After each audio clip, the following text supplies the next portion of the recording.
صدها ختم کننده مکتب‌های میانه با امید اینکه دانشجو میشوند پس میز نشسته و به بسته سوال‌ها پاسخ میدهند. روز یکمی ایول در تاجیکستان 15,000 داوطلب برای به دست آوردن عنوان دانشجویی در 47 نقطه امتحان سپردند. بصیر مکتب روسی را ختم کرده است و میخواهد معمار شود. میگوید در جواب بعضی از سوال‌ها مشکل کشید ولی ناامید نیست. همین سوالای تاریخ، حقوق ندیده گذاشتم کدامش موندم. نفهمیدم. چی امید دارید؟ امید دارم که میگذارم.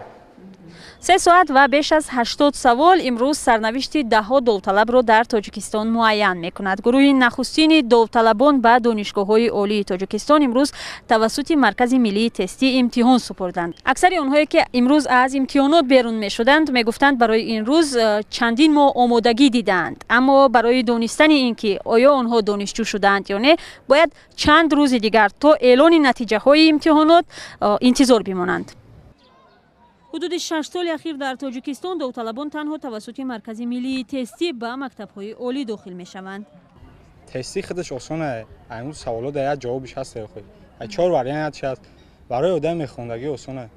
شما چی تیاری دیدید؟ چقدر وقت دارید؟ یک نیم ماه زیاد میشه که تیاری دستیم.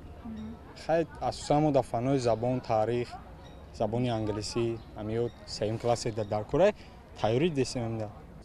مسئولین مرکز تستی میگویند امسال بیش از 102,000 داوطلب به مرکز حجت سپردند. این هم در حالی که طبق نقشه امسال بیش از 70,000 نفر باید دانشجو شوند. مسئولین میگویند در برخی از اختصاصها برای یک جای حتی تا 500 نفر رقابت خواهند کرد.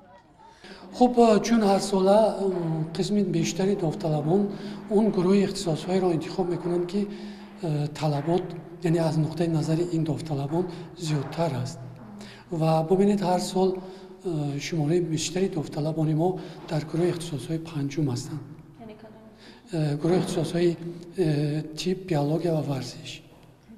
و بعداً گروه اختصاص‌های چهارم جامعه شناسی و حقوق. امسال به فرق از سالهای پیش خوانندگان صنف 9 هم برای داخل شدن به آموزشگاه‌ها توسط مرکز ملی تستی امتحان می‌سپارند. مقامات میگویند پس از تأسیس مرکزی تستی در جریان داخلشوی به مکتب‌های عالی فساد کم شد، اما با این وجود حالت‌های استفاده از بعضی راه‌ها و طلب کردن رشوه از جانب بعضی افراد برای ورود داوطلبان به دانشگاه‌ها موجود بود. برخی از آموزگاران نسل کلانسال‌تر به نظام قبلی امتحان سپاری برتری می‌دهند.